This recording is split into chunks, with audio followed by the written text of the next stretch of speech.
hold still. You are our visual aid. We have a slash high and a slash high, but if I just bring the sword across here, this isn't really going to disembowel it. It scrapes ribs, but it doesn't do the job I want.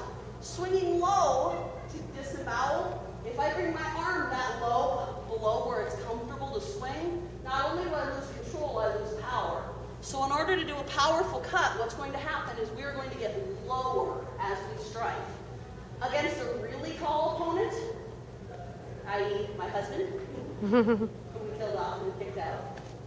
There we go. What you're doing when you get low is you will actually cut across the inside of the thigh. I talked about not doing that to yourself. It's great to do to the bad guy. So we have 1, 2, and then what's going to happen is we turn it over and bring it straight across. Get lower with your center, that's the middle of your body, by bending your legs a little bit. At the end of this strike, what you want to do with your left hand is stop the sword. That helps keep it from swinging way over, because if we're fighting, and I happen to swing and miss, if this swings way out here, it's really easy for you to hit me, because I'm not really facing you anymore. If we happen to be in a narrow hallway, I just stuck my sword in like one of the tall wooden beams, and now I'm going, and it makes our job way too easy. So across, and at the end of that, it's best if you open your hand and catch it right in the palm. You can grab over the top, but honestly, it's a lot harder to time and find, and it doesn't help you as much for your hands and leverage for what comes next. Right here, right into the palm, easy, okay? So what we're going to do is this. We'll step back, cut once, reverse it, cut across, and then get low to disembowel. Okay? Remember to step back on the first strike. So on the strikes, your right foot is in front on all the cuts. I'm not worried about it. All right, are we ready? Here we go. Each step back, cut one side, cut the other side, disembowel. Nice. And forwards. Again. Knee, step back. 1, 2, 3. Reset. Good. You'll start with the other foot if you're going to do left, but you need to come up a little bit and move that way just a little bit if you're going to do left side. Okay? Again, San. 1, step back. 2, 3. And forwards. 1 more time. Chi. 1, 2, 3. Good. All right. Then we have the final strike to our combination. And yes, this is the skewer. You've got one side of the neck, the other side of the neck. You disembowel them.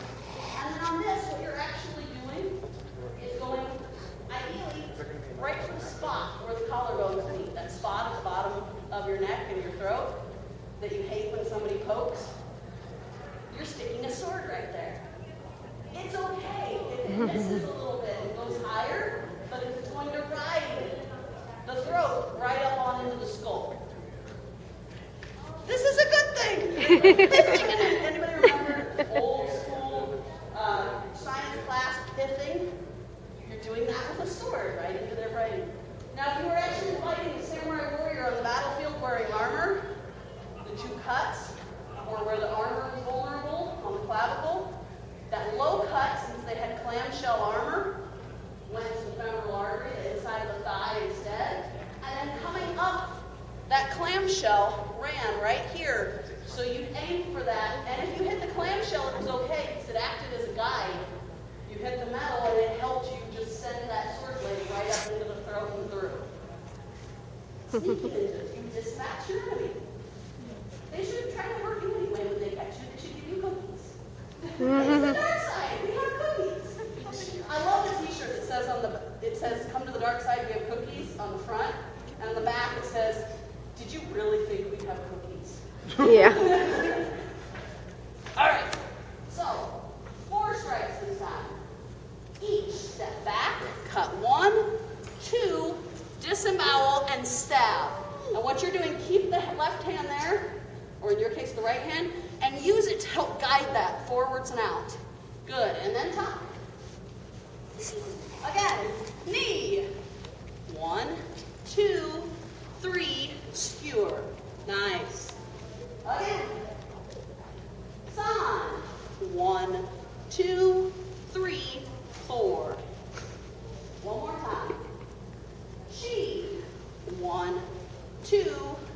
3, 4. Nice. All right. Now the fun part.